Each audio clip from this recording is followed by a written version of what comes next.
करोड़ों भारतीयों तक पहुंची ये मुहिम। अब जब हमने मौजूदा हालात को अपना लिया है तो जरूरी है सड़कों पर अपने स्वास्थ्य और स्वच्छता को प्राथमिकता दें। याद रखें, सुरक्षा की शुरुआत खुद से ही होती है।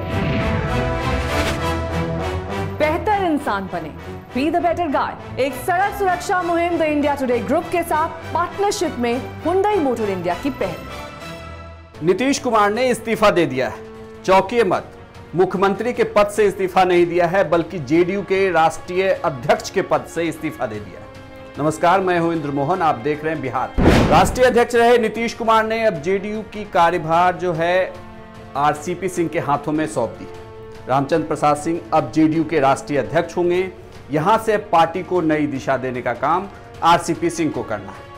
लेकिन इस इस्तीफे को महज एक संयोग कहा जाए या कुछ और, इसे आप ऐसे भी देखिए।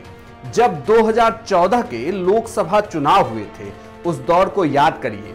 लोकसभा चुनाव के बाद उस वक्त जेडीयू बीजेपी से अलग होकर चुनाव लड़ रही थी। प्रधानमंत्री मोदी के नाम पर जब मोदी को उम्मीदवार बनाया गया था तो नीतीश कुमार ने विरोध किया था और वो गठबंधन से अलग हो गए थे।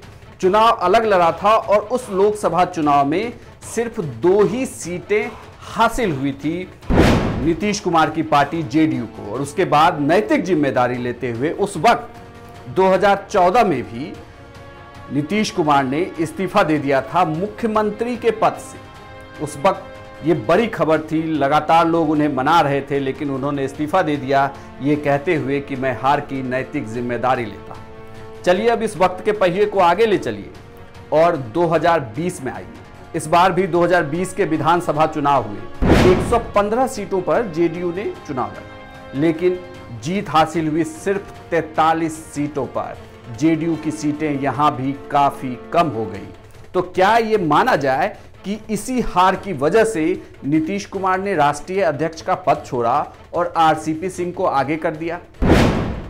हालांकि ये कहा जा रहा है कि नीतीश कुमार दरअसल 2 पद को संभालते हुए उन्हें काफी दिक्कत हो रही थी। एक तो मुख्यमंत्री का पद और दूसरा एक पार्टी के राष्ट्रीय अध्यक्ष होने के नाते इसमें वो तालमेल बिठाने में असफल हो रहे थे, जैसा आज प्रेस कॉन्फ्रेंस में केसी त्यागी ने कहा। लेकिन ऐसा पहली बार तो नीतीश कुमार कर नहीं रहे थे। इसके पहले भी वो राष्ट्रीय अध्यक्ष रहे। राष्ट्रीय अध्यक्ष रहते हुए ही वो पार्टी भी चला रहे थे और साथ ही सरकार भी चला रहे थे। लेकिन आखिर अब ऐसा क्या हो गया कि उन्हें राष्ट्रीय अध्यक्ष का पद छोड़ना पड़ा और आरसीपी सिंह को आगे करना पड़ा? हालांकि सूत्रों की माने तो ये कहा जा रहा है कि आरसीपी सिंह सबसे ज्यादा करीबी और लगातार वो रणनीति बनाते रहे जेडीयू के लिए। इस पूरे चुनाव में जेडीयू के लिए पूरी रणनीति आरसीपी सिंह ने ही बनाई।